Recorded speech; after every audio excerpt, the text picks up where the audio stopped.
Bueno, antes que nada, muchísimas gracias a todos por estar aquí. Yo soy Francisco Estrada, el coordinador del programa de investigación en cambio climático de la UNAM, y sean todos bienvenidos a este ciclo de conferencias PINC 2021, en el que abordaremos qué sabemos sobre cambio climático en México.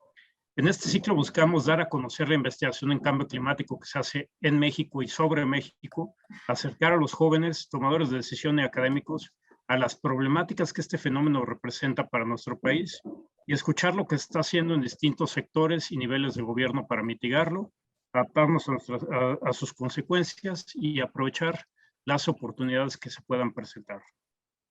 Cada mes se profundizará en un tema, desde los cambios en el sistema clima, tal como cambios observados y proyectados en temperatura y precipitación, en eventos extremos, también los impactos en sistemas naturales y humanos, incluyendo la economía, la salud humana y de los ecosistemas, la agricultura y la producción de alimentos, la energía, así como aspectos sociales y políticos.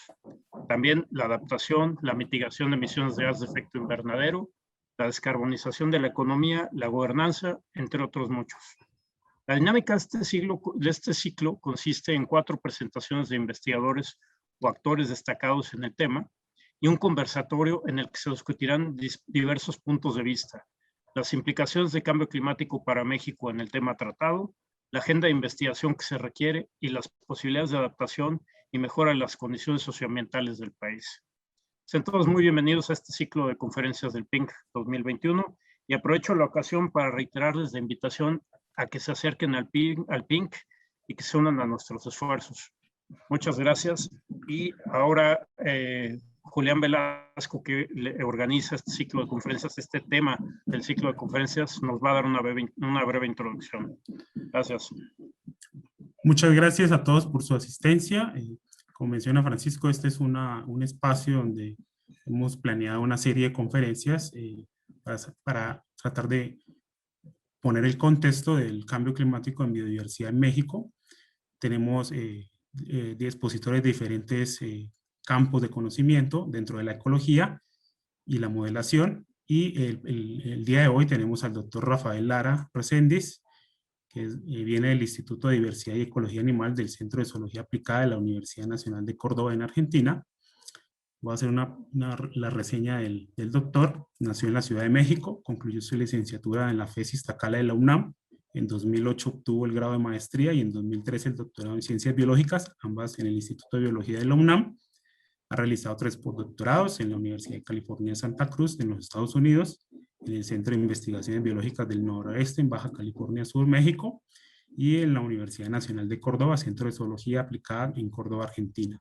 Todos los postdocs están relacionados con el proyecto de ecología térmica y riesgo de extinción de reptiles en ambientes extremos.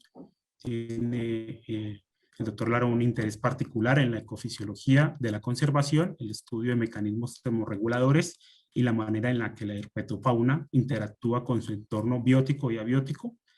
Y él también está interesado en los efectos ecológicos del cambio climático sobre la herpetofauna. Actualmente cuenta con 25 artículos científicos, 4 capítulos de libros y 25 notas de historia natural. Y hace parte del Sistema Nacional de Investigadores con nivel 1. Le doy la palabra al doctor Rafael Lara y le agradezco también su disposición para participar en esta serie de conferencias. Muchas gracias. Muchas gracias, Julián. Te agradezco mucho la introducción y voy a empezar a abrir mi archivo aquí de PowerPoint para empezar a compartir. También quiero agradecer la invitación. En cuanto me invitaron, la respuesta fue un automático sí.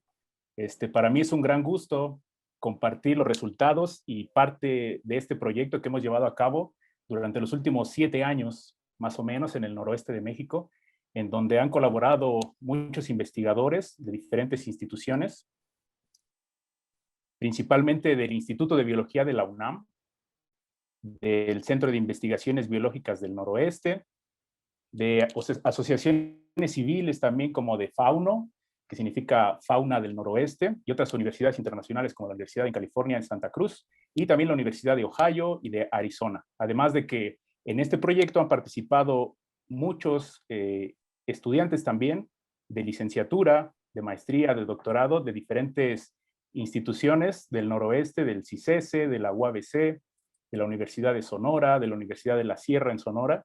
Entonces, definitivamente este es un trabajo multidisciplinario que viene de la ayuda de muchas personas que han colaborado en este proyecto, el cual principalmente ha sido financiado por el Consejo Nacional de Ciencia y Tecnología de México. Y bueno, si todo va bien, si pueden ver mi presentación, voy a comenzar con este tema. El título de la charla es Efectos del cambio climático sobre los reptiles del noroeste mexicano, una visión ecofisiológica, que es una de las partes en las que me voy a centrar, la importancia de incluir este tipo de parámetros fisiológicos, los requerimientos, las tolerancias de las especies, para poder incluirlas dentro de los modelos y tener proyecciones mucho más fiables de lo que está pasando con respecto al cambio climático.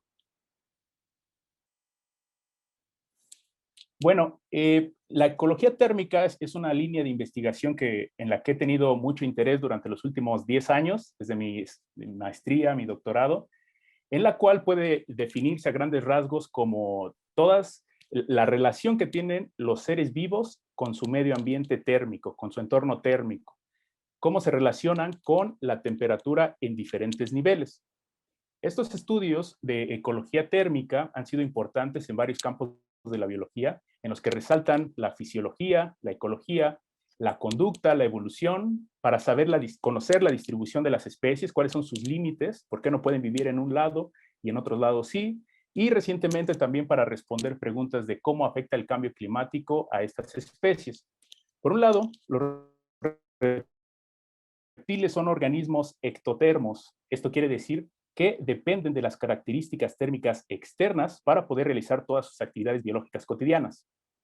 A diferencia de los organismos endotermos, que son aquellos que pueden regular su temperatura de forma interna, como por ejemplo las aves y los mamíferos. Pero los reptiles van a depender del calor externo para realizar todas sus actividades biológicas cotidianas.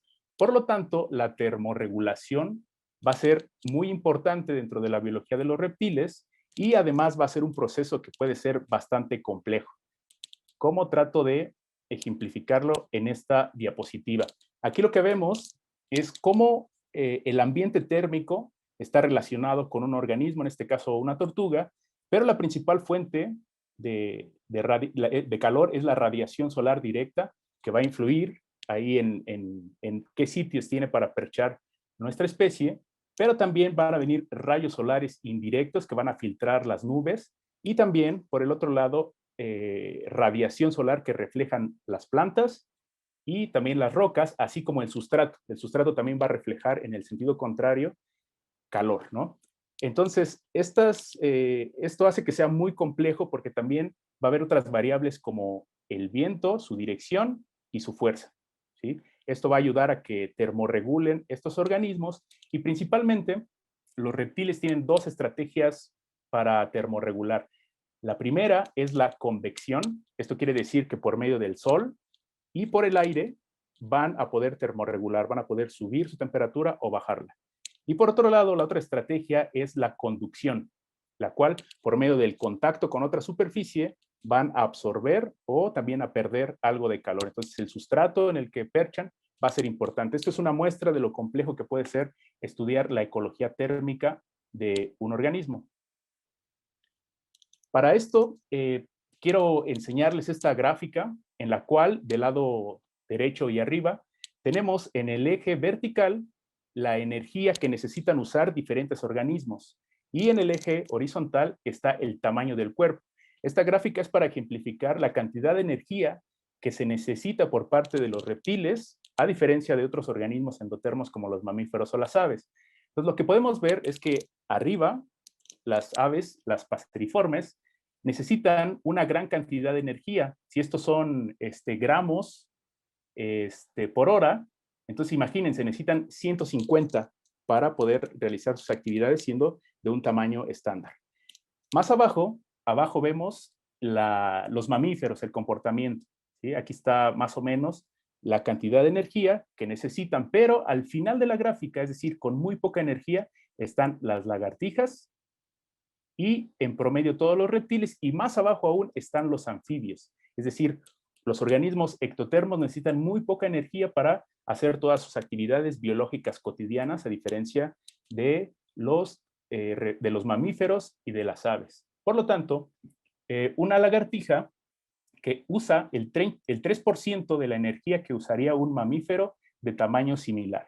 Y si lo contrastáramos con las aves sería aún menor, porque un ave necesita mucha energía para mantener el vuelo, necesita estar comiendo todo el día, a diferencia de un reptil, los cuales pueden pasar meses sin alimentarse. Entonces, eso es una característica importante que hace un buen modelo de estudio a los reptiles. Además, a los reptiles, con respecto a sus estrategias de termorregulación, podemos clasificarlas en varios tipos. Uno pueden ser los organismos heliotermos, que son aquellos que termorregulan absorbiendo los rayos solares del sol directamente y por medio del viento. Esos son heliotermos. Y los tigmotermos son los organismos que van a termorregular por medio del contacto con otras superficies. Entonces aquí podemos clasificarlos en dos categorías y también podemos clasificarlos como termorreguladores activos, que son aquellos que van a hacer muchas estrategias conductuales para poder mantener su temperatura corporal óptima, su temperatura adecuada. Van a ser estrategias conductuales, etcétera. Y por otro lado están los organismos que son termorreguladores pasivos. Esos son aquellos que van a estar conformes con la temperatura ambiental. No van a tener ninguna estrategia para subir o bajar su temperatura. Si hace calor van a estar calientes y si hace frío van a estar fríos. Entonces son dos estrategias importantes dentro de los reptiles. Y aquí les muestro algunas que son particularmente importantes e interesantes. Aquí está una clásica estrategia por conducción, en donde se va a pegar al sustrato y va a empezar a absorber calor y va a aumentar su temperatura. También, en este caso va a ser una lagartija y va a subirse para que pueda correr el viento por el vientre y pueda bajar su temperatura corporal. O hay otras estrategias morfológicas como esta de expandir el cuerpo para lograr absorber una mayor cantidad de radiación solar. Otra es la altura de la percha. Mientras más arriba del árbol va a haber más viento y va a ser más fresco, y mientras más cercano al suelo va a ser un poco más caliente y ahí va a poder termorregular también en un gradiente. Hay otras estrategias importantes como el cambio de color. Un organismo oscuro, negro, va a absorber mayor cantidad de radiación solar a diferencia de uno blanco. Entonces, estas características también son muy comunes dentro de los reptiles. Y bueno, hay varias estrategias de evasión de temperaturas extremas por parte de los reptiles. En este caso de las plantas, si nosotros tomáramos una fotografía térmica, simplemente de una hoja, nos daríamos cuenta que hay diferentes temperaturas a medida que nos alejamos, ¿sí? Pueden ser temperaturas bajas, altas. Lo mismo pasaría si a nosotros nos tomaran una foto térmica. No es lo mismo la temperatura interna que la temperatura superficial, que es la que está tomando el termómetro infrarrojo, ¿no? Entonces, en el caso particular ya de los reptiles, cuando una lagartija está expuesta sin ninguna vegetación que la cubra, va a estar a una temperatura, por ejemplo, de casi 30 grados centígrados. Sin embargo, si se refugia en el pasto, su temperatura va a bajar porque va a haber una sombra y su temperatura puede llegar a 29 grados centígrados, o incluso puede ser menor si está en más sombra, y si está debajo de un árbol va a poder tener una temperatura hasta de 28 grados. Sin embargo, si este organismo se refugia, su temperatura puede llegar a ser de 22 grados centígrados.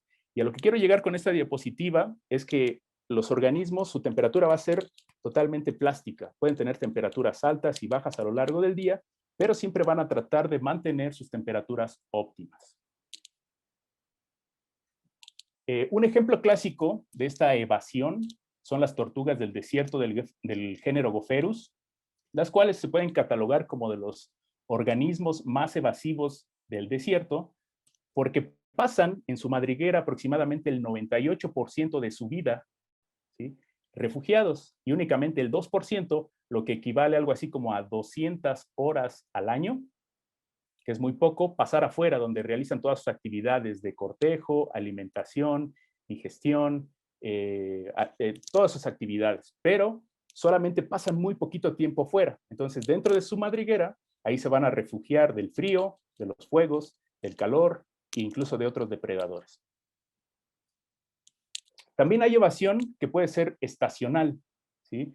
Tenemos lo que conocemos como hibernación, que es una adaptación a las condiciones adversas, principalmente en el invierno, condiciones frías, en donde su metabolismo va a bajar y van a estar como en un stand-by, donde no van a necesitar energía, no van a necesitar comer. También está la otra estrategia, que es la de estivación. Este es un estado de letargo. Al contrario, cuando la estación es muy seca o hace mucho calor. Es una estrategia importante y al final de esto podemos hacer una discusión acerca de las estrategias que tienen los organismos para hacer frente a los cambios drásticos de temperatura. Ahora, esta pregunta es importante. ¿Cómo afecta el cambio climático a los reptiles? En este diagrama trato de ejemplificarlo y del lado izquierdo tenemos un ambiente prístino, un ambiente sano, en donde los rayos solares no pasan al sotobosque, se quedan aquí, absorben y hacen su proceso de fotosíntesis. Y lo que pasa es que en este ambiente, en el sotobosque, se van a mantener las características ideales de ese hábitat, de humedad, de temperatura, de sombra. Por lo tanto, aquí la temperatura corporal de los organismos va a ser normal, va a estar dentro de sus intervalos óptimos. La pérdida de agua va a ser también normal. Por lo tanto, pueden vivir todos los organismos ectotermos dentro de este ambiente, las lagartijas, los anfibios y los peces, porque hay poca evapotranspiración. Ese sería un ambiente ideal. Pero, por el otro lado, en el caso de un efecto, de un evento extremo, si bien es difícil asignar que un evento extremo es debido al cambio climático, la frecuencia de estos eventos extremos, ahí sí nos puede estar hablando de cambio climático. Por lo tanto, si esto ocurre en el caso de, por ejemplo, un bosque tropical caducifolio, puede haber una elevada mortandad de plantas debido a un evento de congelación, ¿sí? Que puede ser muy extremo.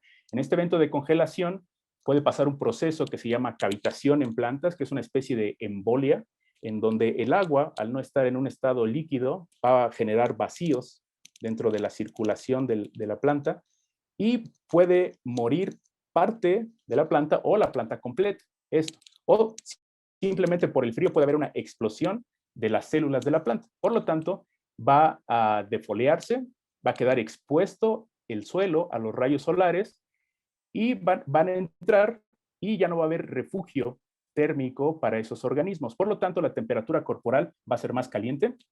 La pérdida de agua también va a ser más elevada porque se va a estar evaporando y el suelo va a estar mucho más seco. Esos son de los procesos aquí. Esto se va a llamar alteración de su nicho térmico. De esas características térmicas alrededor del hábitat se van a modificar. Ahora, en este diagrama voy a tratar de ejemplificar qué es lo que pasa, cómo les afecta a largo plazo, a largo y mediano plazo. En el ejemplo A, del lado izquierdo, tenemos un ambiente antes de un calentamiento. En el eje vertical tenemos la temperatura operativa de más baja a mayor y en el eje horizontal tenemos las horas del día. En la línea azul tenemos la temperatura mínima y en línea roja tenemos la temperatura máxima. Y al centro de esta gráfica tenemos la temperatura que es óptima para el desarrollo de las especies, en el que van a hacer todas sus actividades, ¿sí? Ahora, en el inciso B, ya después de un calentamiento, tanto la temperatura mínima como máxima van a incrementar. Entonces, aquí lo que está con enfoques locales, con diferentes modelos de circulación general, diferentes escenarios. Es mucha la literatura que está saliendo actualmente. Por lo tanto, evaluar los riesgos de extinción de la biodiversidad ante el cambio climático global acelerado debe ser una alta prioridad a escala regional y global. En el 2010, el doctor Barry Sinervo publicó este artículo en donde lo que hizo fue crear un modelo ecofisiológico en donde pudiera incluir características principalmente térmicas y algunos rasgos funcionales de las especies que pudieran ser incluidas en un modelo para tener proyecciones mucho más precisas acerca de cómo el cambio climático está afectando a las lagartijas, para lo cual una de las grandes atribuciones de este artículo fue que, además de ser el primero en documentar esto a nivel ecofisiológico, lo proyectó a todos los continentes basándose en diferentes especies, ¿sí? En casi todas las familias de reptiles para poder hacer este modelo, el cual fue calibrado con extinciones locales que ya se habían registrado a lo largo de los años, ¿sí? Principalmente en México, y proyectaron este escenario para ver qué es lo que está pasando en todo el mundo. De tal suerte que pudo incluir variables como el modo de reproducción, la estrategia de termorregulación y sus requerimientos y tolerancias térmicas. Otro de los atributos de este artículo es, aquí en color rojo, vemos los sitios en donde puede ser más o menos afectadas las poblaciones de lagartijas. Esto es para el presente, esto es para un escenario medio para el año 2050 y este es para el 2080, donde vemos un aumento de los sitios rojos, que son lugares potenciales en donde puede estar en riesgo varias especies. Y aquí se muestran todos los puntos de las localidades y poblaciones que fueron estudiadas con sus requerimientos térmicos. En esta parte quiero enfocarme y vean, a pesar de que es la proyección hacia el presente, vean, el noroeste de México ya tiene algunos sitios, principalmente en el desierto sonorense, en el desierto chihuahuense, en donde tira estas alertas de probable extinción local en estos grupos. Y bueno, quiero regresarme un poco a la teoría para explicar un poco más qué son los modelos ecofisiológicos. Dos conceptos típicos cuando vemos teoría de nichos, modelos de distribución de especies, modelo de nicho ecológico, son estos dos conceptos, el de nicho fundamental, el cual son todos los aspectos y variables del espacio en el hipervolumen en ausencia de otras especies, es decir, es el lugar en donde la especie podría vivir. ¿Sí? El nicho fundamental es todas las características abióticas si le quitamos la interacción con otras especies. Ese es el nicho fundamental. Por otro lado, el nicho efectivo o nicho real, por su traducción literal, nicho realizado. Este nicho efectivo es el subconjunto de ese nicho fundamental en el cual las especies van a estar restringidas debido a interacciones con otras especies, es decir, depredación, competencia, etc. Esto es igual al espacio ecológico y geográfico donde la especie vive, ¿sí? Es un subconjunto donde ya se incluyen la parte biótica de las especies. Y una forma típica y muy sencilla de clasificar a los modelos de distribución de especies son en modelos correlativos y modelos mecanicistas. Por un lado, los modelos mecanicistas lo que hacen es tomar los puntos de presencia que ya están registrados en colecciones, en bases de datos o en trabajo previo de campo, lo cual es sumamente importante, y van a combinarse con capas climáticas, que principalmente están basadas en precipitación y en humedad. Estos dos insumos para hacer modelos se van a procesar con un algoritmo o un modelador que puede ser de cualquier tipo, desde estadísticos, envolventes o de inteligencia, ¿sí? Hay varios tipos.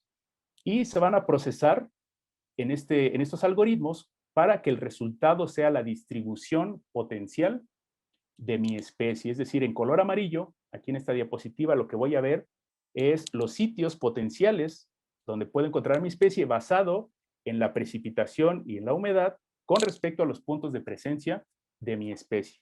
Y en una charla del doctor Pearson mencionaba esto, decía que los modelos de nicho ecológico o modelos de distribución de especies, que son cosas totalmente diferentes, uno es el espacio ecológico y otro el espacio geográfico, identifican áreas en el paisaje que tienen similitudes con el ambiente de las localidades donde las especies han sido observadas. Y lo que dice él es nada más. Eso es lo que hacen este tipo de modelos, no incluyen otro tipo de variables importantes. Estos modelos cabe señalar que han sido sumamente importantes en la teoría ecológica, evolutiva, y son una excelente herramienta para evaluar cómo el cambio climático va a afectar a las especies invasoras, tienen un potencial enorme. Por otro lado, los modelos mecanicistas, en estos modelos se van a incluir factores bióticos. Estos factores bióticos pueden ser propios de la especie. Por ejemplo, sus preferencias y tolerancias térmicas o con cualquier otra variable, la competencia, el desempeño, cómo reaccionan a diferentes temperaturas, sus hábitos, sus hábitats, el periodo de reproducción, los patrones de actividad, la pérdida de humedad, e incluso se pueden incluir variables demográficas. Este es el meollo de estos modelos, en donde en el eje vertical tenemos la densidad poblacional y en el eje de las X tenemos un factor abiótico, en este caso la temperatura. Lo que podemos ver es que tenemos dos límites, el límite inferior y el límite superior térmicos para una especie. Por lo tanto, en este recuadro va a ser imposible que sobreviva la especie y la especie, por lo tanto, va a ser ausente. En este recuadro verde va a haber una baja tolerancia y una baja densidad, es decir, puede ser una población que está al límite de su distribución o cerca de una barrera geográfica que hace que la temperatura incrementa, pero puede vivir ahí, están preadaptados a esas condiciones. Y en este cuadro verde más claro está el óptimo fisiológico.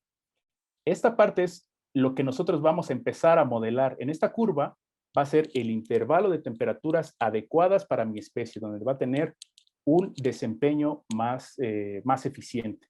Y por el otro lado, igual, va a haber baja tolerancia, baja densidad, hasta que la especie es ausente porque la temperatura es muy alta. Este va a ser el meollo de nuestros modelos. Y para que quede un poco más claro, voy a recapitular un poco qué es lo que hace cada uno de los modelos. En el caso izquierdo, el de los modelos correlativos, estos van a asumir que la distribución actual de las especies es un buen indicador de los requerimientos ecológicos, ¿sí? Por lo tanto, este va a ser un tipo de modelo implícito, es decir, va a incluir las variables precipitación, humedad, de los puntos en donde está presente la especie y por lo tanto va a intuir, sin especificarlo, cuáles son esos requerimientos que tiene la especie. Por lo tanto, este tipo de modelos funcionan con el concepto de nicho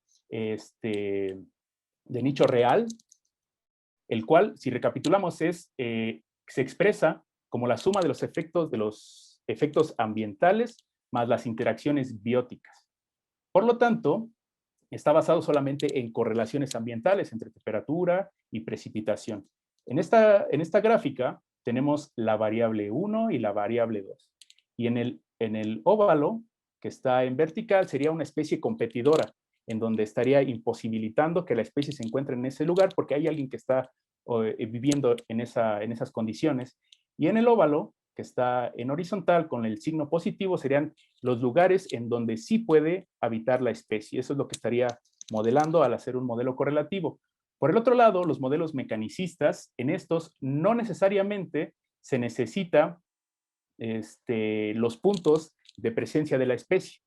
Lo que se necesita son datos fisiológicos acerca de sus requerimientos. Por lo tanto, aquí podemos trabajar con o sin los puntos de presencia de la especie. Este tipo de modelos funcionan con el concepto de fondo del nicho fundamental, el cual, como lo decía, se expresa dentro de los límites de tolerancias fisiológicas de mi especie. Entonces, en este caso, si tenemos la variable 1 y la variable 2, nosotros vamos a especificar, vamos a ser explícitos al momento de decir cuáles son los requerimientos de mi especie. Entonces, no necesitamos los puntos de presencia en este caso. Por lo tanto, va a ser un modelo basado en procesos explícitos. Nosotros vamos a determinar cuáles son esos requerimientos de mi especie. Si bien este tipo de modelos mecanicistas pueden ser una buena representación de la realidad, ya que son modelos especie específicos. Yo voy a crear un modelo con los requerimientos específicos de mi especie, ya sea tortuga, sea lagartija, sea serpiente, sea mamífero, sea un ave, etc. Esa es una de las grandes ventajas. Sin embargo, dentro de las desventajas es que estos modelos se basan en grandes bases de datos o largas series de tiempo. También se necesitan datos de alta resolución que a menudo no están disponibles ni a escala nacional, mucho menos continental, y a veces los datos que hay solamente están a escala poblacional, ni siquiera hay varios estudios dentro de la distribución de alguna especie. También son modelos costosos porque se necesita tiempo, dinero y esfuerzo, y no hay muchos datos ecofisiológicos o están dispersos en la literatura y hay que recopilarlos. En este sentido, lo que necesitamos es mucho conocimiento de programación para poder incluir todas estas variables de temperatura, requerimientos, capas climáticas y hacer el típico proceso de modelado de nicho ecológico o de modelos de distribución de especies. Para al final tener estos mapas que al presente nos van a estar diciendo la distribución potencial de nuestra especie y en escenarios de cambio climático futuro, con diferentes escenarios, diferentes RCPs, diferentes modelos de circulación general, tener los sitios donde pueda ser vulnerable mi especie, donde puedan ser de colonización, donde pueda invadir otros nichos, o donde pueda estar en riesgo o persistir. Entonces podemos ver varios patrones en esto. Y en general el método que nosotros estamos siguiendo, lo resumo en este diagrama, en donde nosotros en primera instancia podemos tener o no los puntos de presencia de la especie, pero es fundamental tener temperaturas a nivel microclimáticas, es decir, una estación meteorológica nos da temperatura, precipitación a la altura de pecho en algún lugar cerca de nuestra población. En este caso es mucho más productivo y mucho más fiable tener temperaturas de los microhábitats que ocupa nuestra especie, además de conocer sus requerimientos. Con esto nosotros vamos a generar capas ecofisiológicas propias, especie específico y el típico proceso de modelado.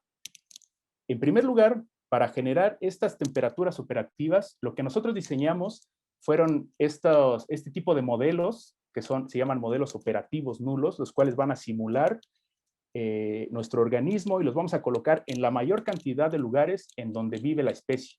En este ejemplo es el desierto de Mojave, para simular a esta lagartija, y los modelos dentro tienen un sensor que va a estar monitoreando la temperatura durante varios años, de preferencia, varias estaciones, y ahí vamos a registrar la temperatura. Esto va a ser en varios microhábitats, en el arbusto, fuera del arbusto, en la grieta, madriguera, en roca, etcétera, para poder conocer la oferta térmica a nivel de microhábitat. Aquí hay otro ejemplo con la misma lagartija, este lagarto de Gila, el cual tiene esta distribución en Norteamérica, principalmente en zonas áridas. Y aquí está el modelo, dentro está el sensor y ahí vamos a estar registrando la temperatura en diferentes lugares a lo largo de su distribución. En este caso es en Álamo, Sonora, en donde viven en un bosque tropical caducifolio, que es diferente a Las Vegas, en donde vive en California, en Nevada o incluso en Arizona. Es totalmente diferente. Entonces es importante monitorear la temperatura a lo largo de su distribución. Aquí está otro ejemplo para esta tortuga del desierto, en donde lo que hacemos es construir este tipo de modelos que están hechos de hoja de cobre, de un grosor definido, y las cuales se doblan, se remachan, se soldan, y dentro se coloca el termómetro que no esté tocando las paredes del modelo para registrar su temperatura, y de tal forma que estos modelos sean a prueba de la intemperie, que no se meta agua, que no se meta viento y que estemos registrando únicamente la temperatura del modelo colocada en una variedad de hábitats. Y también podemos colocar este tipo de termómetros para registrar la temperatura externa de nuestros organismos o temperaturas internas por medio de alguna cirugía. Aquí está el ejemplo de cómo colocamos estos modelos. Entonces se ponen cerca de alguna madriguera donde nosotros sabemos que vive la tortuga para monitorear su ambiente térmico, su temperatura operativa a nivel de microhábitat. Esa es la principal parte, la de las temperaturas operativas, y también la parte de reconocer sus requerimientos térmicos. En esta parte es importante, si hay datos publicados de la especie, se pueden ocupar, se pueden utilizar y con eso generar estos datos. Si no, y tenemos una especie particular que queremos investigar, es muy probable que tengamos que hacer este tipo de investigaciones. Es por eso que estos modelos son mucho más costosos. También podemos hacer experimentos de desempeño. En esta parte lo que hacemos es monitorear la temperatura corporal de nuestros organismos en campo, preferentemente por estaciones largas, con diferentes técnicas que puede ser inserción de termómetro, con temperatura cloacal o con dispositivos pegados al cuerpo o con alguna cirugía. Entonces, esto nos va a permitir conocer la temperatura corporal de nuestros organismos en campo, en diferentes estaciones, diferentes condiciones, machos, hembras, etc. También podemos conocer sus requerimientos por medio de experimentos de laboratorio. Estos experimentos los vamos a llamar gradiente térmico, donde construimos esta caja con diferentes lámparas a diferentes alturas, con una capa de sustrato para que estén cómodos los organismos, y vamos a generar un intervalo entre 50 y 20 grados centígrados. Colocamos a las lagartijas ahí para que ellas seleccionen cuál es su temperatura preferida, para conocer cuál es lo que ellos necesitan para hacer sus actividades biológicas, y un montón de instrumentos que podemos utilizar y de técnicas, y adecuar siempre este tipo de experimentos según la biología del organismo. Lo que vamos a hacer con ese trabajo de campo y esos experimentos básicamente va a ser conocer los intervalos de diferentes temperaturas que tienen relación, que tienen una importancia biológica para nuestra especie. Por ejemplo, podemos conocer el intervalo de temperaturas corporales en campo, lo que ellos tienen cuando están activos, las temperaturas preferidas, este intervalo de lo que ellos tienen cuando los sometemos a condiciones controladas en laboratorio, o su temperatura voluntaria. Esta temperatura voluntaria biológicamente lo que nos dice es, esta es a la temperatura a la que salen para empezar su actividad los organismos, y esta es la temperatura a la que se refugian, a la que ya no pueden tolerar más calor y lo que hacen es refugiarse. También la temperatura crítica. Ahí es cuando ya pueden tener algún daño fisiológico porque la temperatura es muy elevada. Y el último intervalo es la temperatura letal, donde no es necesario que lo explique. Y el siguiente paso es la caracterización ecofisiológica, es decir, ya que tenemos estos datos de literatura o que nosotros los hicimos, los recopilamos, vamos a crear capas ecofisiológicas o rasters que van a tener que ver con capas climáticas, en donde nosotros vamos a empezar a modelar cuáles son los requerimientos que necesita mi especie y en qué lugares geográficos se puede encontrar. Esta es parte importante del modelo ecofisiológico. Por ejemplo, una curva de desempeño podemos convertirla, llevarla a una capa raster de desempeño. En este ejemplo, aquí está la curva de desempeño donde tenemos las temperaturas críticas mínimas, temperaturas críticas máximas, en donde el desempeño es nulo, no tienen un buen desempeño en cualquier actividad o experimento que podamos hacer. Por ejemplo, en velocidad de carrera, los ponemos en diferentes temperaturas y vemos cuál es la temperatura a la que mejor se desempeña, la que más corre.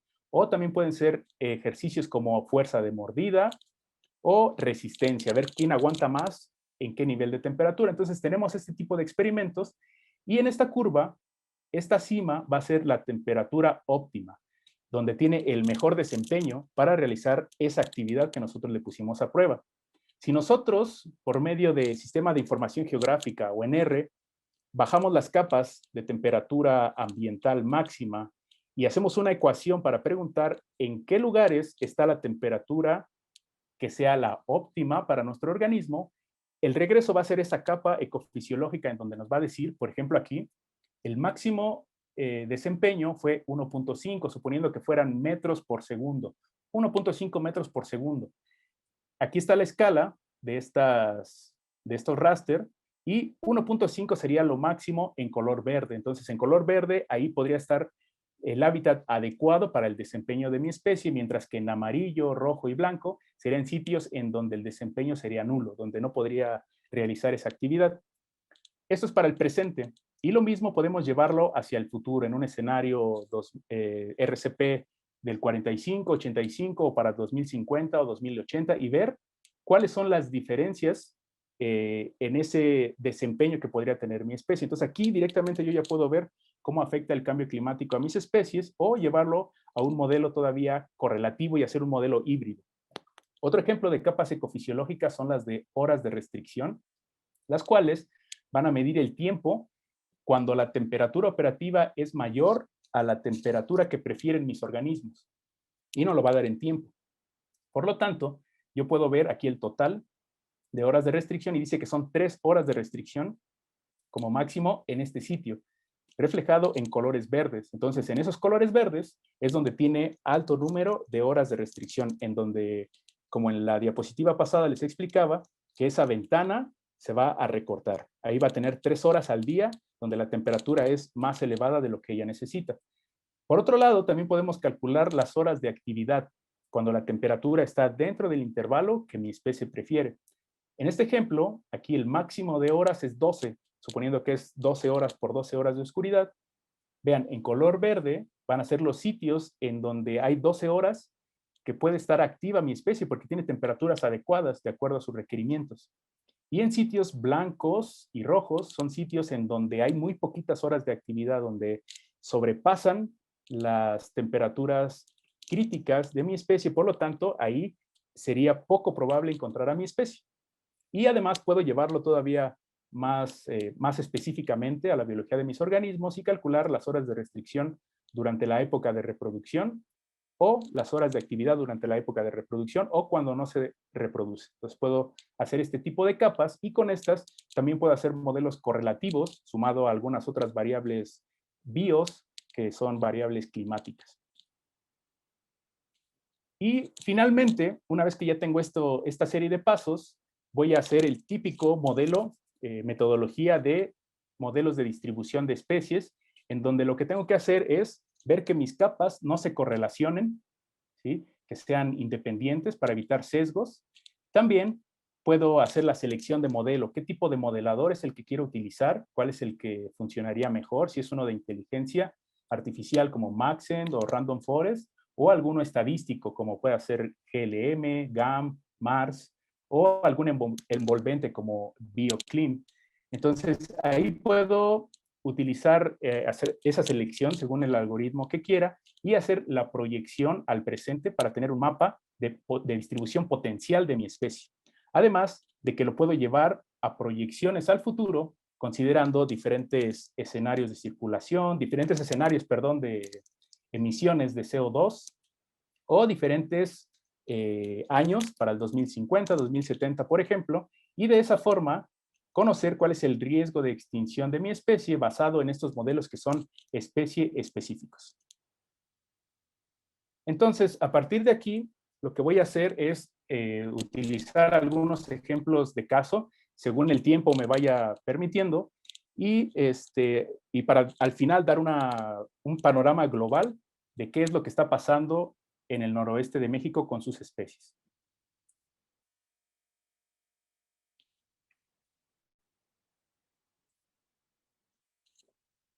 Bueno, mi objetivo aquí es transmitirles, tratar de convencerlos de cómo el cambio climático está afectando a diferentes grupos taxonómicos que tienen diferentes características de historia de vida, ¿sí? Nos fuimos a algunos ejemplos extraordinarios en donde son organismos totalmente diferentes, que tienen historias de vida contrastantes, pero siempre basados en un modelo ecofisiológico.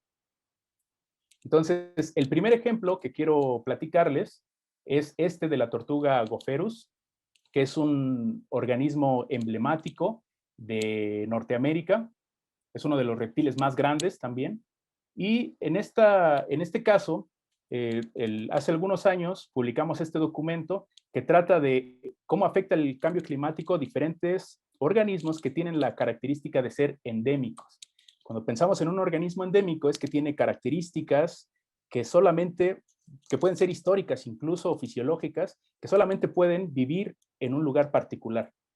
Entonces, en este sentido, podrían ser especies que son mucho más vulnerables. En este caso, de la tortuga del desierto, aquí está su distribución. Hay 3 especies en el desierto de Mojave, desierto de Sonora, y una especie recientemente descrita en el bosque tropical caducifolio en Álamo, Sonora, alrededor, también matorral xerófilo, pero que es una especie es una especie de tortuga de desierto, pero que vive en un bosque tropical. Entonces, eso hace que tenga características muy importantes. Por ejemplo, aquí tengo a Gopherus moravca, que vive principalmente en el desierto de Sonora, y a Gopherus ebgudei, que vive en este bosque tropical caducifolio. Aquí estamos haciendo alguna de esas investigaciones, poniéndoles sensores para evaluar su temperatura corporal y saber cuál es la temperatura en la que se mueven. Lo mismo con las tortugas del desierto. Cabe señalar que la del desierto vive en donde hay saguaros, ocotillos, serpientes de cascabel y esta flora típica del desierto de Sonora, palo fierro, palo verde, etc. Mientras que la especie que vive en un bosque tropical caducifolio vive en vegetación totalmente tropical, estacional, y viven con especies de reptiles como boa constrictor, oxybelis, que es esta serpiente bejuquillo tropical, o con los babatucos, que son también totalmente tropicales, con algunas serpientes que son totalmente tropicales. Pero bueno, aquí la vegetación puede llegar hasta medir 20 metros y dar sombra en todo ese sotobosque. Entonces, el hábitat es bastante diferente. Lo que encontramos aquí, al monitorear esos datos que les mencionaba, aquí tenemos del lado izquierdo a Gopherus moravca, la especie del desierto de Sonora. En color azul, para empezar a identificar estos mapas, es que en azul son lugares prístinos, donde se conserva ese nicho térmico de la especie, donde no tiene problemas, mientras que hacia el color rojo, ahí van a ser sitios donde puede tener problemas, de que el nicho ya está alterado y ya no se asemeja a sus requerimientos térmicos. Entonces, en esta especie, lo que vemos es que en los primeros escenarios de RCP45, que es un escenario moderado con respecto al CO2 que se va a emitir en los próximos años, en donde la temperatura va a subir alrededor de 3 grados centígrados, contra un escenario RCP85, donde se pronostica que la temperatura puede subir hasta 5 grados centígrados. Entonces, lo que vemos aquí es que en la parte norte de la distribución de esta especie todavía hay hábitats adecuados hacia el futuro, en donde van a ser refugios térmicos en estos lugares, principalmente en zonas de alta elevación, pero en la parte de México, para esta especie, en estos lugares alrededor de la capital de Hermosillo, aquí se va a ver afectado su nicho térmico. Es un lugar sumamente caliente, en donde la temperatura puede llegar a superar fácilmente los 50 grados centígrados. Entonces, esto puede ser un reflejo de estos modelos. Además de que aquí estamos modelando los requerimientos de la especie, que son mucho más elevados. En este escenario, para este año, para el 2070, aquí ya se ve mucho más caótica la distribución de la especie. Lo que podemos resaltar aquí es que en esta parte, en la frontera entre México y Estados Unidos, hay un montón de áreas naturales protegidas en la frontera que ahí puede estar protegida la especie. Sin embargo, más al sur no hay lugares en donde se proteja. Por otro lado, la especie que vive en el bosque tropical, vean, esta tortuga puede tener temperaturas mayores a 33 grados centígrados, está preadaptada a vivir en el desierto, y esta especie no tolera temperaturas que sean mayores a 32 grados centígrados. En 32 está, pero ya no está tan cómoda. Entonces, al momento de incluir estas variables, los escenarios, casi en todos, se va a ver que está altamente afectada. Esto sumándole la precipitación, y no estamos modelando otro tipo de efectos colaterales del cambio climático, ni la perturbación humana. Entonces, este tipo de datos son los que podemos obtener con este tipo de modelos. Lo que encontramos, vean, esos modelos tienen un porqué, y esto se debe a que la especie que vive en el desierto, Gopherus moravca, actualmente tiene muy pocas horas de restricción. Es una especie que le gusta el calor, que está aclimatada, acostumbrada a esa temperatura. Por lo tanto, si sube la temperatura 3 grados centígrados, no se va a ver reflejado en que sea un riesgo para esta especie. Porque vean, tiene solamente 1 hora de restricción al día, es decir, de todo el periodo, 1 hora es cuando va a estar totalmente por encima de lo que ellas necesitan. Sin embargo, la tortuga, que es de un bosque tropical, vean, puede llegar a tener hasta superar las 8 horas de restricción. Si tiene un periodo de 12 horas, 8 horas va a estar recortado su periodo, y solamente en 3 va a poder realizar sus actividades. Eso sería imposible. Además de que, como les decía, que es una de las especies más evasivas del desierto. Si en aproximadamente 200 horas al año hace sus actividades biológicas todas, cuando tiene 8 horas de restricción, sería imposible que pudiera hacer todas sus actividades. Esto tiene varios asegúnes, y ustedes me podrían decir, esta es una tortuga que tiene 40 millones de años en Norteamérica, y en los últimos periodos glaciales ha habido un cambio de temperatura mayor a 5 grados centígrados, ¿no? Entonces, ¿qué es lo que está pasando aquí? Entonces, si le sumamos los efectos antropogénicos, obviamente estos escenarios se van a ver modificados y mucho más extremos todavía. El segundo ejemplo de caso que quiero mostrarles es este de las especies, créanme, son lagartijas ápodas. Eso quiere decir que no tienen patas. y son lagartijas fosoriales. Eso quiere decir que viven bajo el sustrato, bajo el suelo, a una altura de aproximadamente 20 centímetros. Ahí es donde hacen todos sus procesos, incluso tienen complejos de galerías bastante interesantes. Estas lagartijas viven en Baja California exclusivamente, son endémicas y tienen ese hábito particular de ser fosoriales. Este es el hábitat característico de Aniela jeronimensis y este es el hábitat característico de Bipes biporus. Habitan en suelos que son bastante diferentes y tienen una distribución que también es diferente. Aniela podemos encontrarla en la parte norte de Baja California, en la costa, por San Quintín más o menos, en esta región, en una área de aproximadamente 90 kilómetros únicamente, en la costa. Apenas se extiende un par de kilómetros, pero alrededor de 80.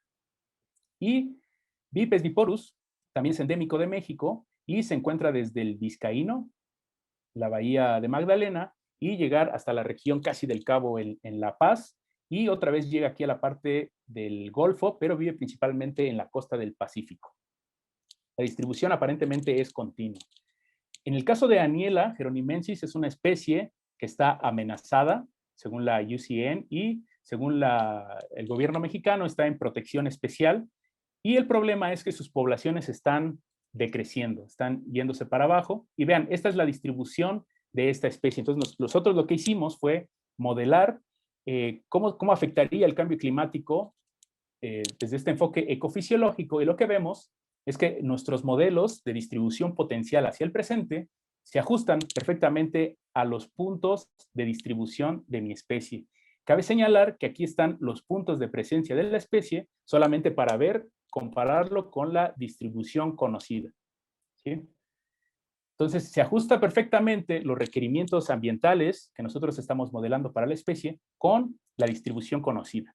Ahora, si vamos hacia diferentes escenarios, por ejemplo, para el escenario 4.5, 45 o 85, y para un año del 2070, en los dos diferentes escenarios, lo que vamos a ver es que en el sur de la distribución de la especie, ahí se pierden las características ambientales que tiene, ¿sí? Porque la temperatura va a incrementar entre 3 y 5 grados centígrados. De tal suerte que si llegamos al escenario más extremo, casi la totalidad de la distribución potencial de la especie se vería afectado por el incremento de la temperatura. Entonces, si esto lo lleváramos al ambiente de persistencia, colonización o probable extinción, que es una diapositiva que sigue, vamos a poder ver cómo está afectando, cómo afectaría, ¿no? Porque es una hipótesis, una propuesta. Con respecto a la otra especie, Bipes biporus, vean, aquí está su distribución.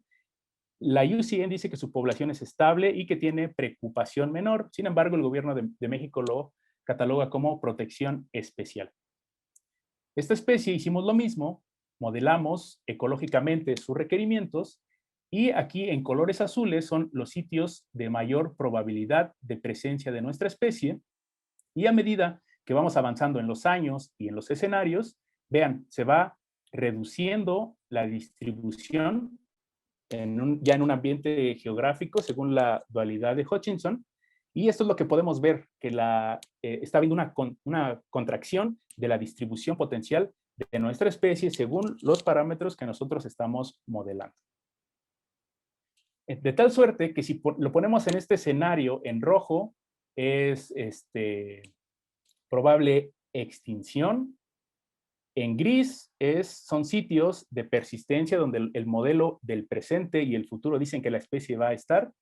Y en color azul serían los sitios de potencial colonización. Es decir, aquí tenemos que poner ojo con tomadores de decisiones, parques nacionales, etcétera, con los sitios en donde actualmente ya puede estar en riesgo la especie, en donde no, donde se va a mantener, y los sitios a futuro. Entonces, esa es una propuesta interesante en lo que tenemos que poner atención. Ahora, ustedes me pueden decir que esta es una especie fosorial. Entonces, definitivamente el tipo de suelo va a ser importante en la distribución de la especie y sobre todo en los sitios potenciales de colonización, porque si no existen las características de suelo que esta especie necesita, no se va a poder llevar a cabo. Entonces, lo que hicimos fue un estudio a posteriori en donde nosotros investigamos todos los tipos de suelo que hay a lo largo de la distribución potencial de nuestra especie, de ambas, para saber qué tipos de suelo hay en donde se distribuye y poder hacer un modelo para saber si en los lugares a futuro existe el mismo tipo de suelo en donde va a vivir. Entonces, con este escenario, se va a reducir mucho esos mapas que tenemos de potencial colonización a lugares específicamente en donde ya cubrimos más datos ecofisiológicos de nuestra especie. Ahora, estos son nuestros escenarios sin considerar otro tipo de perturbaciones. Estas especies tienen otras amenazas fuertes, como las motos, el off-road en Baja California es una amenaza seria. Además de que, como son especies que viven a nivel del mar, si con los escenarios de cambio climático se proyecta que va a subir el nivel del mar, potencialmente esas poblaciones también se van a ver afectadas, principalmente Aniella geronimensis. Y ya casi para terminar, voy a dar dos ejemplos más. Este es de una lagartija que se llama Dipsosaurus dorsalis, que es conocida como la iguana del desierto. Y una de sus características básicas es que es una especie de amplia distribución. Se encuentra desde casi toda la península de Baja California, desde Sinaloa, y cruza desierto de Sonora, desierto de Mojave, hasta la Gran Cuenca. Entonces tiene una amplia distribución, lo que nos hace pensar que tiene amplios requerimientos térmicos, y es una especie de preocupación menor. No hay mucho problema con esta especie en términos de conservación, pero una de sus características es que también es una especie termófila. Eso quiere decir que puede vivir y estar contenta con altas temperaturas ambientales. Y para muestra, esta fotografía en donde vean, está perchando muy a gusto a mediodía en este sustrato volcánico en la península de Baja California, en el desierto de San Felipe, uno de los lugares más calientes de México también. Entonces, cuando nosotros incluimos estos datos y hacemos los modelos con diferentes escenarios, esta respuesta es contraria a lo que habíamos venido viendo con otras especies. Es decir, en color azul tenemos el hábitat adecuado, principalmente térmico, de nuestra especie, y a medida que nos alejamos en el año, a 2050, 2070, en un escenario más extremo, en el de 8.5, aquí vamos a ver un incremento de color azul en el ambiente geográfico que es potencial, que son lugares en donde si hay un incremento en la temperatura ambiental, también se va a ver beneficiada la especie con ese cambio. Y eso tiene que ver que es una especie termófila. Hay varios procesos fisiológicos como la gametogénesis que necesita de temperaturas cercanas a 40 grados centígrados para poder llevarlas a cabo. Es decir, si no tiene esas temperaturas, difícilmente va a poder reproducirse o terminar su parte reproductiva, ¿no? Fisiológicamente hablando. Entonces, en este caso, para esta especie va a haber un efecto positivo. ¿Por qué? Porque el incremento va a hacer que haya mayores ambientes con temperaturas óptimas. Y por último, este ejemplo que le acaban de aceptar el artículo a mi colega Diego Arenas sobre cómo está afectando a estas poblaciones de lagartijas que son bastante sui generis. Y para ya no aburrirlos con mapas, en este trabajo lo que hicimos fue seleccionar a 3 especies de Janthusias. Hay algunas especies que son nocturnas, que son diurnas, y muchas viven en grietas. Algunas son específicas que solo viven en oasis en Baja California, como Janthusia sherbrooki, o alguna que solo vive en la laguna, en Baja California Sur, en una zona elevada de por ahí de 2000, arriba de 2000 metros, y solamente se encuentra en esa parte. Entonces seleccionamos 3 especies que viven en lugares totalmente contrastantes en la reserva de la biosfera de la laguna, y en estos oasis que son manchones de palmeras a lo largo de la península. Y aquí están las lagartijas, algunas viven en granito, y vean, son bastante bonitas, son pequeñas, pero son sui generis en su biología. De estas seleccionamos 3 especies, vean, en estas diferentes elevaciones dentro de la península, para ver cómo estaban termorregulando y ver si esto puede ser una estrategia para combatir al cambio climático en las poblaciones, ¿sí? Entonces tenemos la especie que vive en pino, la especie que vive en un matorral, más o menos, en rocas. Aquí vive en la corteza de los árboles, y en el caso de los oasis vive en la basura de las palmas que cae, y ahí abajo es donde están estas lagartijas. Y lo que encontramos en términos generales es que si nosotros tenemos monitoreada la temperatura operativa y la temperatura del aire al presente en los sitios que nosotros monitoreamos, vean, aquí están la variable, cómo cambia la temperatura con respecto a la hora del día. Entonces tenemos estos patrones y si nosotros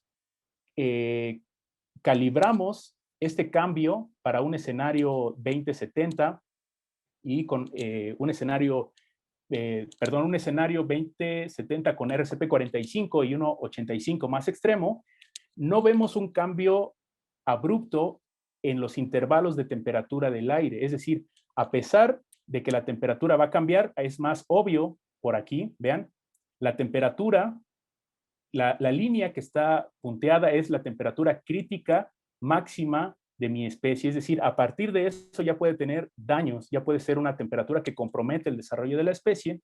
En el presente no existen, muy pocas temperaturas sobrepasan ese intervalo, pero a medida que vamos incrementando los escenarios, vean, ya puede pasar ese umbral térmico.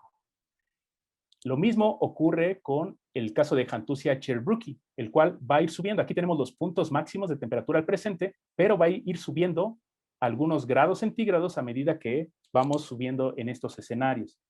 Entonces, pero, vean, en esta barra que está al centro, eso es el intervalo de temperaturas preferidas. Lo que tiene que tener el ambiente y lo que prefiere la lagartija. Es decir, que es un ambiente que es óptimo para ella. Y a pesar de que existen estos ligeros cambios en la temperatura, la calidad térmica del hábitat se beneficia y de tal suerte que también beneficia a las lagartijas en cuanto a su termorregulación. Es decir, aquí tenemos la eficiencia de termorregulación, más precisa, menos precisa, y la calidad térmica del hábitat. En línea azul tenemos el comportamiento actual de las especies y del hábitat, y a medida que aumentamos en algún escenario, RCP 45-85, vean, se va a modificar, pero se va a mantener la calidad térmica de la especie y las lagartijas van a ser eficientes en termorregular. En otras palabras, estas lagartijas, por medio de estrategias conductuales, van a poder hacer frente al cambio climático a pesar de que son sumamente especialistas en sus hábitats. Y por último, a modo de conclusiones, tengo 4 para dar un patrón general de qué es lo que está pasando en el noroeste de México. El primero es que especies que son termófilas con amplia distribución serán afectadas positivamente, ya que habrá un incremento en los sitios con hábitat adecuado. Es decir, que, por ejemplo, Dipsosaurus se va a ver beneficiado. ¿Por qué? Porque es una especie termófila y además de amplia distribución. Por otro lado, especies de distribución restringida dentro de zonas áridas serán fuertemente afectadas, disminuyendo los sitios con hábitat térmicamente adecuados. Entonces, aquí eso también es para poner ojo a visor. La tercera conclusión es que las especies de zonas templadas enfrentan alta probabilidad de extinción debido a la falta de movilidad y a la alteración de su nicho térmico. En este caso no puse varios ejemplos de zonas de pino o de zonas altas, pero estas especies que viven en zonas, por ejemplo, en San Pedro Mártir, en alguna de las islas del cielo en Baja California o en Sonora, en Chihuahua, esas viven en islas que no tienen ya lugar a dónde más desplazarse para buscar su nicho térmico adecuado. Entonces están en islas y eso también las pone en alto nivel de extinción. Y por último, algunas especies diurnas, como el caso de las jantusias que les mostraba al final, tienen beneficios con respecto al cambio climático, porque sus estrategias les van a permitir hacerle frente, cambiando su periodo de diurno a crepuscular o a nocturno. Entonces, esta parte de plasticidad de las especies también es importante para hacerle frente. Y por último, quiero agradecer a estas instituciones que fueron las que financiaron esta investigación, además de que otras instituciones que también nos brindaron apoyo logístico. Y obviamente esta investigación no fuera posible sin la colaboración de muchos estudiantes, profesores, investigadores, técnicos y gente que también estuvo en áreas naturales protegidas que nos ayudó, y algunos colaboradores y colegas entrañables. Bueno, quiero agradecer su atención. Si tienen alguna pregunta, con todo gusto. Y aquí dejo mis datos personales, mi correo electrónico, y pueden encontrarme en estas redes sociales como Rafas Lara. Muchísimas gracias, Rafael. Muy interesante la plática. Si hay alguna pregunta, se van a abrir los micrófonos. La pueden hacer aquí o las pueden poner en el chat. Yo las leo también. Así que anímense a preguntar.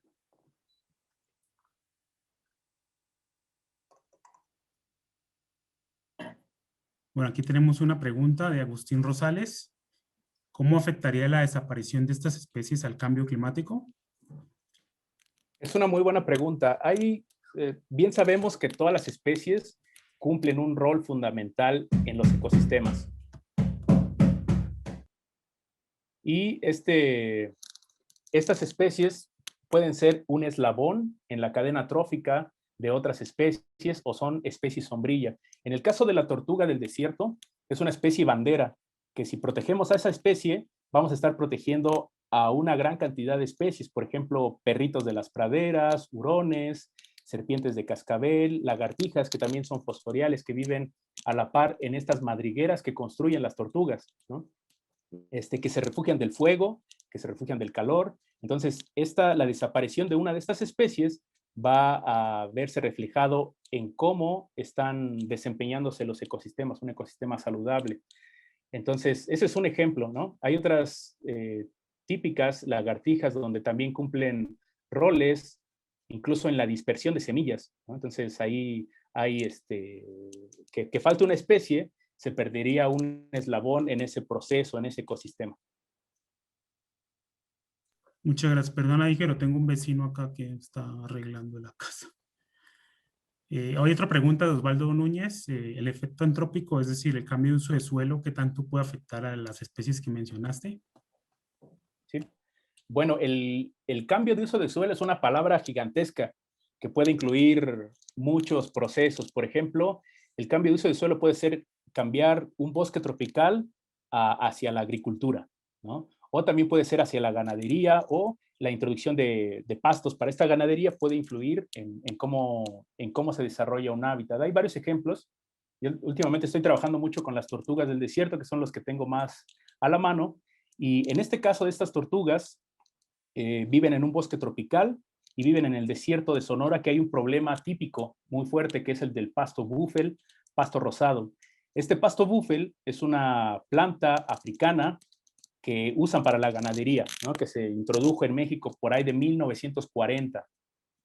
Y este pasto, parte de su biología es que se reproduce y se reparte por medio del fuego. Entonces, eso es parte de su biología. Él no se muere el follaje, pero vuelve a rebrotar y crece y se expande y le va ganando terreno a la vegetación nativa de un bosque tropical, por ejemplo, que no está acostumbrado, que no está preadaptado a el fuego, ¿no? Casi ningún ecosistema en América tiene este proceso de fuego. Entonces, lo que pasa es, se afecta a los organismos que están alrededor de una tortuga de dos maneras. Uno es el efecto directo, en donde el fuego puede matar a una tortuga, puede causarle heridas, infección y la muerte, pero también, en términos más indirectos, está matando las plantas de las que se va a alimentar esa estación, las plántulas y semillas de la siguiente, y no va a haber comida ni refugio, ¿no? Estamos hablando de que esta tortuga necesita la sombra del bosque tropical. El sotobosque le da ese ámbito, ese nicho térmico para poder vivir ahí adentro y no tener que estar esforzándose por termorregular. Entonces, ese es un ejemplo, ¿no? de cómo puede afectar los cambios antrópicos, el cambio de uso de suelo a las especies. En el caso particular de las especies que les mencionaba, las fosforiales, ahí hay varios efectos que son bastante puntuales. Por ejemplo, las especies invasoras, está esta planta que se llama Mesembryanthemum crystallinum, que le dicen hielitos, ¿sí? Que es una especie mediterránea, pero que está invadiendo toda la península de Baja California. Lo que hace es vivir sobre el sustrato donde vive Aniela, donde vive Vipes, y le da sombra, ¿sí? Además de que está compitiendo con otras especies que son nativas. Entonces, esa introducción también, que es antrópica, tiene que ver con el efecto de estas poblaciones. Además, la minería, el off-road, en las dunas, etcétera. Entonces ahí el efecto antrópico es gigante. Sí, también tenemos otra pregunta. Bueno, dice Alexer Vázquez, ¿qué otras implicaciones hay en relación a otras especies por cadena trófica, competencia? Sí, me parece que esa ya la había respondido al principio. Y con respecto a la competencia, también son variables que deberían considerarse al momento de hacer modelos de distribución de especies. Bien sabemos que es sumamente complejo incluir la competencia de otra especie, ¿no? O sea, no nada más es encimar la distribución en donde vive su especie competidora, sino que esto va a cambiar es a lo largo de su distribución. No son los mismos competidores a lo largo donde se distribuye, pero podemos hacer aproximaciones para tratar de incluir cómo la competencia también puede influir en la distribución potencial de las especies. Muchas gracias, Rafael. Hay otra pregunta. ¿Qué medidas pragmáticas vinculadas con la institucionalidad o la normatividad se están haciendo o se podrían hacerse con base en estos resultados? Sí, es una excelente pregunta porque es el qué sigue, ¿no? Uno como investigador tiene el proceso de hacer lo mejor posible y tener los modelos más confiables de proyección para saber cómo les va a afectar a las especies. Y lo que sigue es tener colaboración con instituciones, por ejemplo, con la IUCN, las cuales mencionan algunas de las especies están en preocupación menor. ¿Por qué? Porque tienen amplia distribución y muchas veces es porque se sabe poco de su biología. Entonces, cuando nosotros estamos generando este conocimiento del posible riesgo de las especies, los primeros que deben de conocer esta información son las instituciones que se dedican a la conservación de las especies o incluso a las áreas naturales protegidas. Como te mencionaba, en el norte de Sonora hay muy pocas reservas. Están la mayoría en la frontera y hay muy poquitas. Entonces, las áreas naturales protegidas que se generen a futuro deberían de tomar en cuenta este tipo de resultados en donde hay varias especies, no proteger por una especie, sino patrones que se encuentran de forma repetida en diferentes grupos taxonómicos. Esos son sitios potenciales para proteger. No nada más del gobierno, sino también áreas voluntarias para protección, como de estas sí hay muchas en el norte. En Baja California hay una que se llama Terra Peninsular, en la cual están protegiendo un montón de especies en un humedal, en donde también viven ahí aniela y otras especies de aves que son bastante características. Entonces, esa parte también es fundamental de hacer llegar estos estudios a organizaciones como áreas naturales protegidas. Esa parte, por ejemplo, de la conservación por fuera de áreas protegidas es clave porque hay muchas zonas que protegen incluso especies endémicas o en peligro de extinción y que no están dentro pues, de una normatividad así de como figura de área protegida, sino que son más bien áreas que la gente destina a la conservación. También tenemos otra pregunta, Francisco Estrada. Nos pregunta qué tanto sabemos de estos impactos en México, de estas especies, y para dónde debe dirigirse la agenda de investigación en este tema en particular. Sí, es una excelente pregunta. La voy a tratar de contestar muy rápidamente. Esto, lo que veíamos es que el patrón no es único para los reptiles en el noroeste. Hay cualquier cantidad de patrones, diferentes efectos que pueden tener dependiendo de lo que estamos modelando. Entonces, en el noroeste, uno de los problemas de lo que dicen los modelos a las regiones, si regionalizamos los efectos, va a ser que en esta parte del noroeste la temperatura va a incrementar aproximadamente 3 grados centígrados y también va a aumentar los periodos de temperaturas más elevadas y la precipitación va a bajar su frecuencia. Entonces, si tomamos en cuenta estas dos variables, también tenemos que tomarlas en cuenta en los tipos de modelos de circulación que estamos utilizando para hacer nuestros modelos más regionales, más enfocados a una zona particular. Esto pasa en el noroeste, ¿no? Además, si le sumamos efectos como problemas climáticos a esta crisis, como el efecto del Niño, Baja California Sur es el estado que más litoral tiene, ¿no? Alrededor de 1.400, 1.500 kilómetros. Entonces, el subir el nivel del mar ahí es una amenaza muy fuerte, además de que si sube la temperatura también es bastante caótico. Si disminuye la precipitación, hay lugares que son tropicales en Baja California. Entonces, es importante hacer esa parte de focalizar, zonificar los efectos del cambio climático, y hacia donde tiene que ir la investigación. Hay varios años que vengo empujando este tipo de modelos en donde podemos incluir variables demográficas incluso para tener proyecciones más precisas. Y una cosa que tenemos actualmente son capas bioclimáticas de fácil acceso, ¿no? Las famosas BIOS, que son accesibles para todos. Pero yo creo que también hace falta crear una red en donde tengamos temperaturas, pero que sean a nivel de microhábitat, no sean a nivel de estaciones meteorológicas. Estos datos yo creo que pueden ser importantes para zoólogos, botánicos y ecólogos en general para saber cómo está afectando el cambio climático, pero bajando la escala, ¿sí?, espacial. Entonces yo creo que hacia ahí tiene que apuntar la investigación en México. Sí, muy de acuerdo con eso, o sea, como tratar de ligar las escalas micro y macro, tratar de como de cerrar esa brecha. Exacto. Sí, hay justo otra pregunta. Oscar Báez menciona cómo se pueden integrar cambios en vegetación o hábitats y que tendrían también en estos modelos a futuro. O sea, tratar de incorporar, por ejemplo, mapas de cambio de uso de suelo a futuro o algo así. Sí, esa es como la siguiente parte dentro del proyecto que les mencionaba en Baja California. Ya tenemos la parte ecofisiológica, ya generamos esos datos de esos organismos, ya hicimos los modelos ecofisiológicos tratando de incluir la mayor cantidad de información, y el siguiente paso es también incluir otros efectos, ¿sí?, secundarios, que son principalmente antrópicos, el cambio de vegetación, y para esto, no sé, tenemos desarrolladas algunas metodologías como el uso de NDVI, que es un índice de vegetación normalizada, en donde es básicamente una foto satelital en donde vemos la vegetación que hubo hace 10 años, la que hay ahora y la que probablemente habrá en el futuro.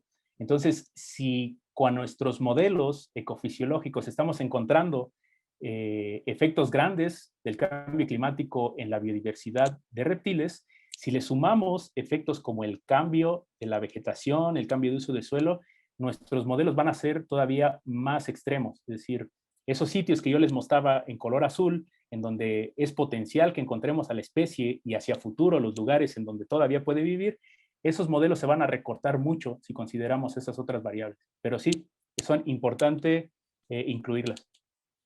Sí, de acuerdo, esa parte también es bien interesante. Ahí menciona algo Diego Gutiérrez, que también era como algo que estaba, una pregunta que tenía en mente, la eficiencia o como la utilidad de los modelos correlativos y versus los modelos mecanicistas. O sea, ¿cómo ves eso? ¿Cuál es la utilidad de los primeros y si realmente dan algo de información sabiendo que los mecanicistas son más precisos?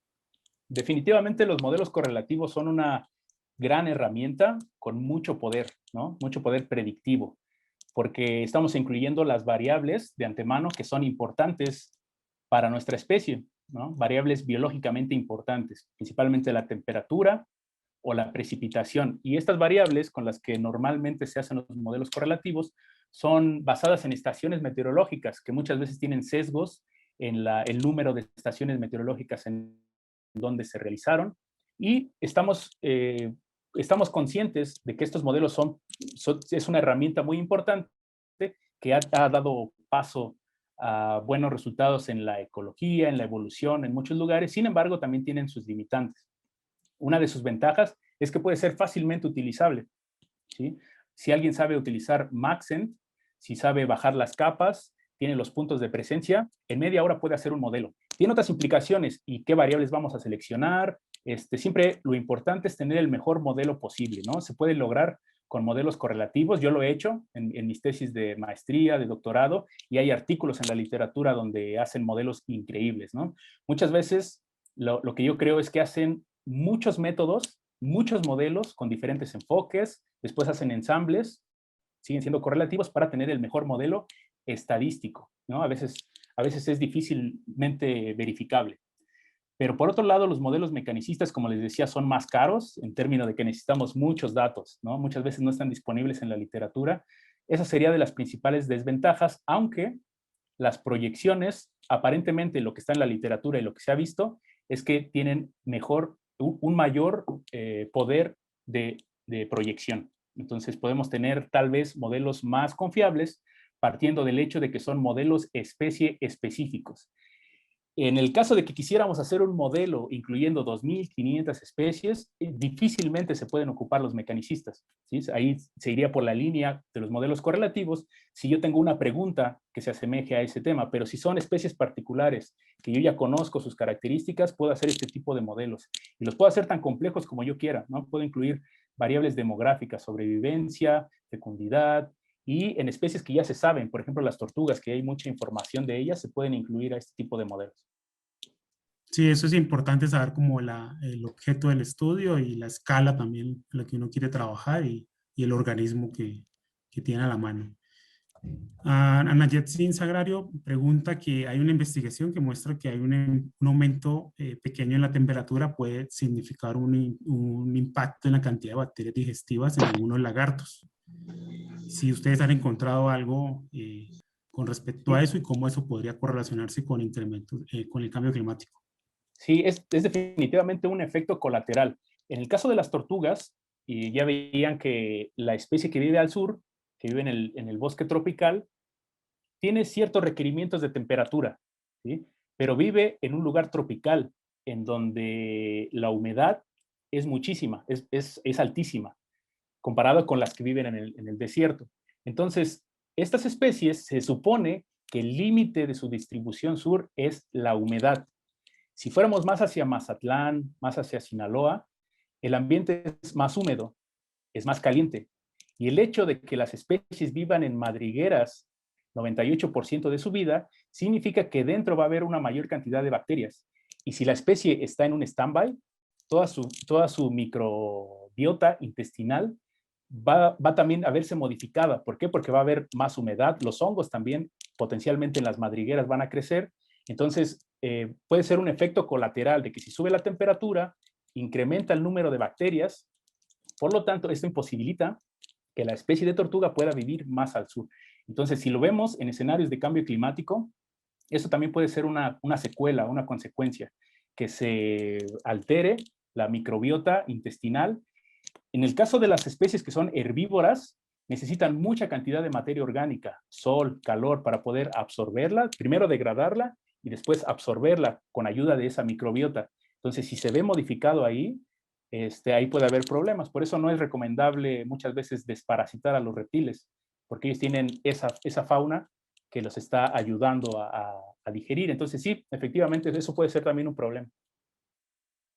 Bueno, yo me voy a echar una pregunta que tiene que ver, por ejemplo, con la disponibilidad de alimento. Ahí salió hace poco, hace un par de años, un artículo donde mostraban en Puerto Rico que la abundancia de artrópodos había declinado con cambio climático y eso podría estar afectando a las especies de lagartijas que habitan en esos bosques. No sé si ustedes han encontrado como algo así similar en los sitios donde van o...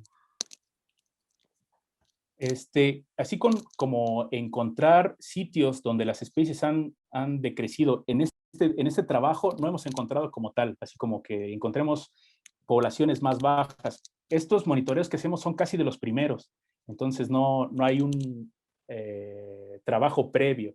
Sin embargo, lo que sí te puedo decir es que a lo largo de México, en los últimos años, a partir de 1979 por ahí, varios estudios demográficos con lagartijas que se han hecho en diferentes regiones, estamos tratando en algunos casos de replicar ese estudio demográfico para ver si efectivamente hay un decremento en el tamaño poblacional de las especies. En el estudio que hicimos en el 2010, en el de Cinervo, eso pusimos a prueba un poco. Monitoreamos durante varios años, y digo monitoreamos, pero principalmente fueron investigadores que ya tenían una carrera y que tenían trabajos en ese lugar. Entonces pudimos comparar estudios previos con observaciones nuevas por ahí del 2009, 2010, para poder calibrar nuestros modelos de extinción y decir, efectivamente, donde nuestro modelo pinta que ahí hay riesgo, efectivamente esas poblaciones han decrecido en sus números, ¿no? Esto puede ser debido a muchas cosas, ¿no? Me puedes discutir, pero es importante hacer esos estudios duplicados, replicar el estudio 10 años después, 15 años después, para ver cómo se están comportando y poder encontrar ese tipo de patrones que mencionas con los insectos. Sí, justo eso es como la idea es que aquí falta, por ejemplo, establecer como programas de monitoreo en el largo plazo que permitan a uno saber qué exactamente está pasando, y eso normalmente no lo hacemos, no está tan extendido por diferentes factores, ¿no? Falta de financiamiento o, bueno, problemas de otro tipo de índole. Entonces, digamos que la línea base en el largo plazo es clave para ese tipo de cosas. No sé si hay alguna más, otra pregunta. Bueno, aquí hay una pregunta del doctor Enrique Martínez Meyer. Felicidades, Excelente. Rafa, por tu trabajo. ¿Cómo consideras tú que podríamos saber si las proyecciones a futuro son realistas o, dada la enorme incertidumbre de todo el proceso, pueden estar generando proyecciones poco realistas? Es una pregunta de cajón, ¿no? O sea, yo puedo presentar mis modelos y decir, estos son los sitios vulnerables, ¿no? Pero no puedo calibrarlos porque son modelos a futuro. Entonces, la forma en la que yo trato, en la que tratamos de asegurarnos de quitarles esas incertidumbres, es seleccionar las mejores variables, nuestros modelos ecofisiológicos, los modelos de circulación general, los escenarios que ya de por sí tienen toda la incertidumbre, ¿no? Tienen todos los asegúnes y todas las preguntas que les quieras poner. En este caso no se puede calibrar, no se puede validar los modelos a futuro. Simplemente lo que nosotros hacemos es tratar de incluir todas las variables que pueden tener importancia para acotar nuestros modelos y tener la mejor hipótesis posible de riesgo de extinción. Entonces, basado en si requieren temperaturas altas, bajas, sus límites, sus tolerancias, el tipo de sustrato que vive, variables demográficas, etcétera. Entonces, definitivamente no se pueden calibrar, tienen muchos asegúnes, sí, y es con lo que estamos trabajando, con lo que se puede hacer. Entonces, definitivamente sí, hay muchos asegúnes, pero tratamos de que nuestros modelos sean lo más fiables posibles. También hay otra pregunta, Alicia Zamudio. Según los resultados de las proyecciones, ¿en cuántos años se calcula el mayor daño a estas especies o el mayor riesgo de extinción?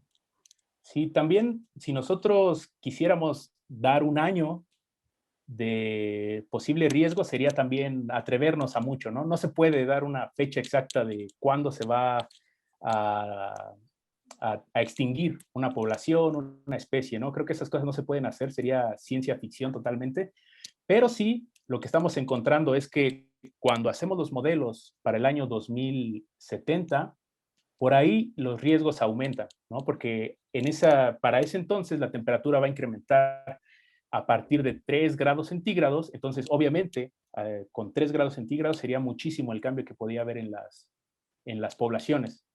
Entonces, a partir de los 80s, en algunos casos, en algunos otros, el modelo que está hecho para el 2050, en esos tiene efectos, así donde podemos ver donde la temperatura sube poco y ahí ya hay efectos, pero puede ser muy variable, no me atrevería a dar un pronóstico de ese tipo. Y ahí me sale otra pregunta, y por ejemplo, ¿qué tanto podría afectar un evento extremo climático que pueda estar ocurriendo ahora mismo en este periodo de tiempo a la persistencia de las poblaciones en el futuro? O sea, ¿cómo esos eventos así puntuales pueden afectar, por ejemplo, los parámetros demográficos y hacen Sí, que la población ya empiece como a entrar en un colapso?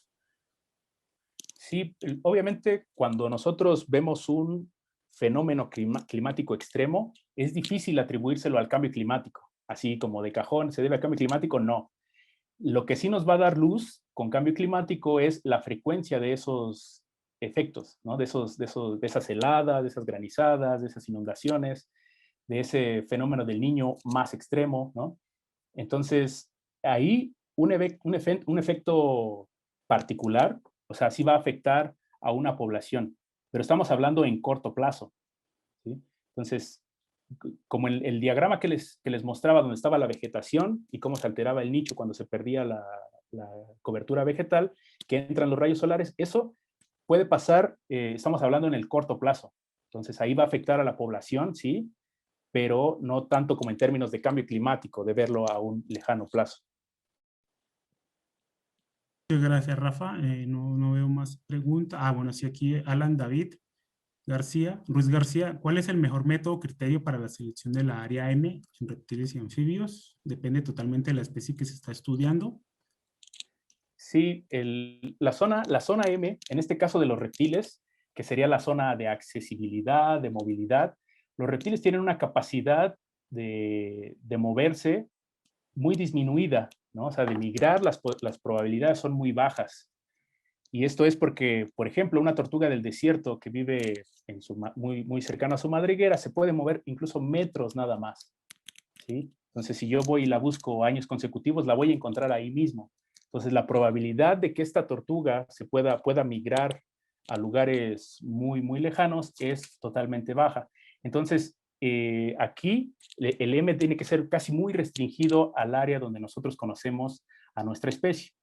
En los otros casos, por ejemplo, en las lagartijas que son de arena, que tienen una distribución de 80 kilómetros por kilómetro, 2 kilómetros a lo mucho, ahí el sitio donde pueden migrar es bastante corto, o sea, no tienen esa capacidad, a menos de que sea una migración asistida, ¿no? Donde puedas llevar a la especie a otro lado, entonces ahí estamos hablando, pero en caso de los reptiles es muy baja. Si lo comparáramos con aves, ellos sí, los mamíferos, ellos sí tienen capacidad de moverse mucho, grandes zonas, entonces ahí el área sí debe ser mucho más grande, porque potencialmente pueden colonizar sitios más lejanos. En el caso de los reptiles casi no, es muy limitada. Y otra pregunta, Simara Cruz menciona, en la proyección que muestras es más al norte del país, en el caso de la zona sur, por ejemplo, Tabasco, tiene una proyección de incremento en los niveles del mar en unos años, lo cual varias zonas del estado quedarían por debajo del nivel del agua. En este caso, las especies podría pensarse que se adaptarían o migrarían a zonas con temperaturas similares. Me imagino que sí, el escenario podría ser ese, de que si se está inundando la costa donde viven la vegetación halófita, por ejemplo, entonces esa vegetación halófita es muy probable que también vaya hacia adentro en las zonas poco pobladas. Entonces ahí el escenario podría ser ese, es una hipótesis, pero sí sería migrar a buscar sitios en donde pueda encontrar sus características climáticas que le permiten sobrevivir ahí. Y el otro escenario podría ser la extinción local, ¿no? Si fuera una especie que fuera totalmente especialista a la línea de costa. Entonces ahí el escenario también podría ser bastante complejo. Muchas gracias, Rafa. Creo que no hay más preguntas. Pues te agradezco mucho tu disposición a participar. El trabajo que has hecho estos años es excelente. Hay una levantada de mano aquí de Alicia Zamudio. No sé si le podemos abrir el micrófono para que haga su pregunta. Creo que vi el icono como de aplauso nada más. No ok, sé. Va, sí. Sí, bueno, yo también quiero agradecerles. Para mí es un gran gusto estar en este foro, compartirlo con Enrique Martínez Meyer, con la doctora Irma, con Leti Ochoa, quienes son expertos y referencias a nivel mundial sobre el efecto del cambio climático, ¿no? En diferentes grupos. Pues para mí es un gran gusto y muchas gracias.